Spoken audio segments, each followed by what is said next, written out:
j'espère que vous allez bien. Je suis ravie de vous retrouver aujourd'hui pour une nouvelle vidéo qui sera une vidéo cheveux. Dernièrement, je vous ai fait une vidéo où je vous montre comment faire des bandes de tissage avec des mèches expression. J'ai eu vraiment des bons retours sur cette vidéo et ça m'a fait énormément plaisir d'avoir pu vous aider d'une certaine façon. Je vous avais dit que vous pouvez faire des perruques, des tissages, des extensions à clip avec, mais il y a eu des personnes qui ont eu un peu des doutes dans le sens où est-ce qu'on peut vraiment faire une perruque avec.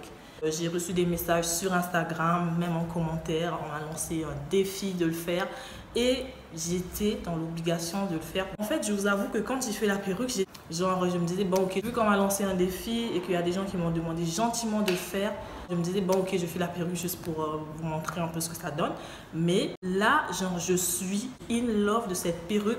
C'est vraiment une perruque que je vais beaucoup porter. Voilà, ça a été un peu compliqué pour moi de vous filmer la vidéo correctement.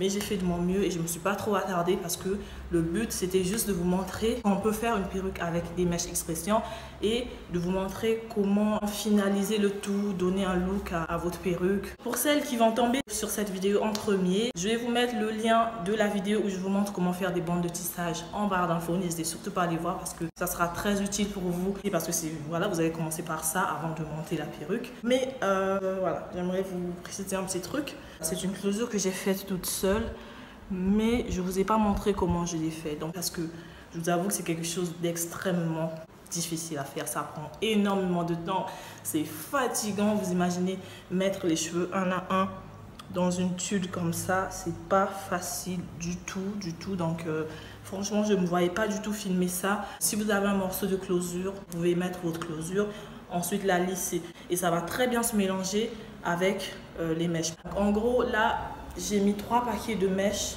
Avant, j'avais fait une seule boule, donc j'ai rajouté 2 autres boules. Là, j'ai 3 boules et la perruque, elle est assez fournie, elle ne pèse pas du tout. Et donc voilà, n'hésitez pas à mettre des pouces bleus, à vous abonner, à partager. Si vous avez des questions, n'hésitez surtout pas à me les poser en commentaire. Je vous laisse avec la suite de la vidéo. Ok, donc pour commencer, voilà mes 3 boules de tissage.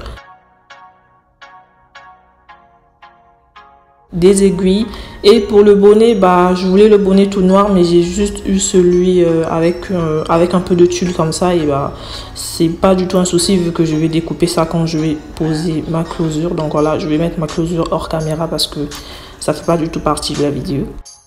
Là je prends ma première boule, donc ça c'est la première que j'ai faite, l'ancienne, la première dont je vous ai montré. Je vais commencer par la mettre en dessous, donc je vais faire comme on monte une perruque normalement. Je vous ai dit que je vais pas trop m'attarder, donc voilà. Je vais coudre de gauche à droite, finir la première boule, ensuite monter au fur et à mesure. Donc je disais que ces 3 paquets de mèches expression coupées en 3, ça va vous faire sortir 3 boules. Après ça dépendra aussi de la taille du bonnet que vous allez prendre. Donc je peux vous conseiller de faire au moins, ça c'est si vous voulez, on peut faire 3 paquets et demi pour, voilà, pour être sûr, pour ne pas vous tromper au cas où ça ne suffit pas. Comme ça, s'il y a des petits trous, bah, vous pouvez toujours remplacer. Mais ne serrez pas trop les bords, comment dire, faut pas trop serrer le tissage. Peut-être que vous allez vous dire, ouais, il y aura des trous. Mais même s'il y a des espaces, bah, faut laisser quand même des espaces parce que déjà la bande de tissage, elle est assez touffue. Et si vous remplissez trop ou vous serrez trop le tissage, bah forcément il y aura ça va pas suffire en fait pour tout le bonnet. Donc espacer un tout petit peu et ça va très bien, surtout en bas parce que ça va très bien se camoufler avec le reste vu que les mèches sont déjà très longues. Vous pouvez faire ça avec n'importe quelle couleur de mèche. Après je vous conseille vraiment de prendre des expressions de qualité parce que si vous tombez sur je sais pas, il y a plusieurs mèches hein, mais si vous tombez sur des mèches qui ne pourront peut-être pas se lisser à l'eau chaude comme les mèches expression, bah forcément elles ne seront pas aussi lisses que ça. Donc je vous conseille vraiment de prendre des mèches expression. Après vous pouvez prendre le marron, le rouge, ce que vous voulez hein, du moment où ce sont des mèches expression. Donc voilà un peu.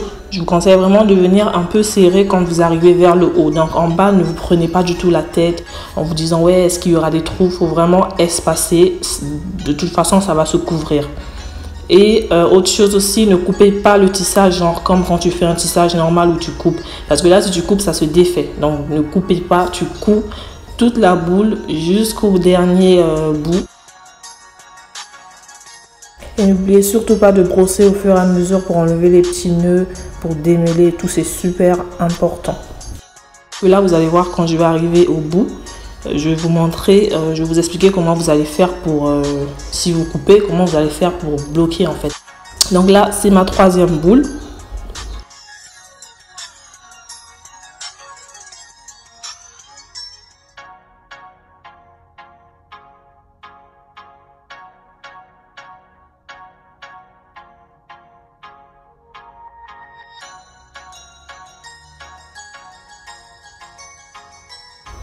N'hésitez surtout pas à faire des nœuds pour bien sécuriser, surtout quand vous arrivez au bout, afin que ça ne puisse pas se détacher.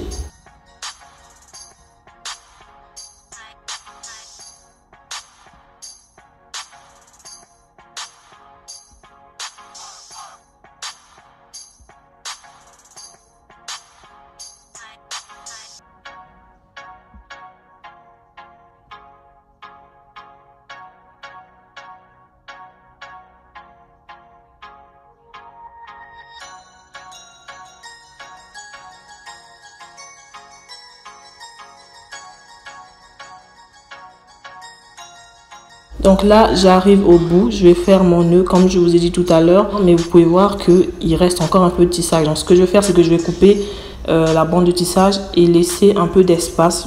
J'avais retourné ça par là-bas, je pense que vous n'allez pas voir, mais écoutez bien les explications, je pense que vous allez comprendre. Donc vous allez tirer les mèches et ensuite il va rester un fil comme ça.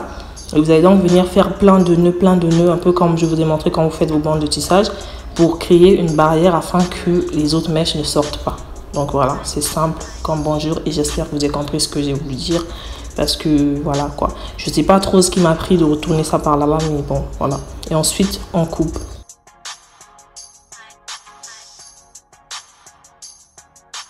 On va passer donc à la deuxième étape.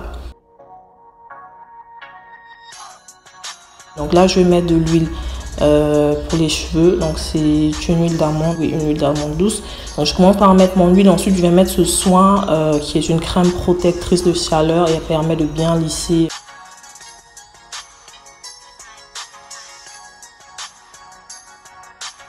Ensuite ce que je vais faire, comme la perruque à mon goût, d'après moi elle est un peu trop touffue, je vais venir la diviser en 3. Et avec une paire de ciseaux, je vais venir faire passer des coups de ciseaux en allant vers le bas. Il faut vraiment aller par le bas pour ne pas déformer, pour ne pas donner une mauvaise forme, histoire vraiment d'enlever toute la touffe qui peut rester, pour avoir vraiment un effet fin, un effet slick. Et voilà, pour vraiment laisser juste ce qu'il faut. Donc vous faites passer des coups de ciseaux et en même temps vous brossez, vous allez voir qu'il y aura des petites mèches qui vont s'enlever. Donc voilà, faites-le, mais n'abusez pas. Quand tu fais passer, que tu vois que ça ne bloque pas, ça veut dire qu'il n'y a plus rien.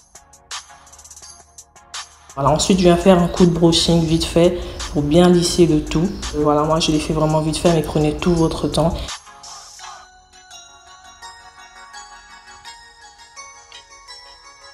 Et donc voilà la petite touffe de cheveux qui s'est enlevée. Je pense que c'est tout sur ce. J'espère que cette vidéo vous plaira. Je vous fais plein de bisous et à la prochaine pour une nouvelle vidéo. Ciao, ciao.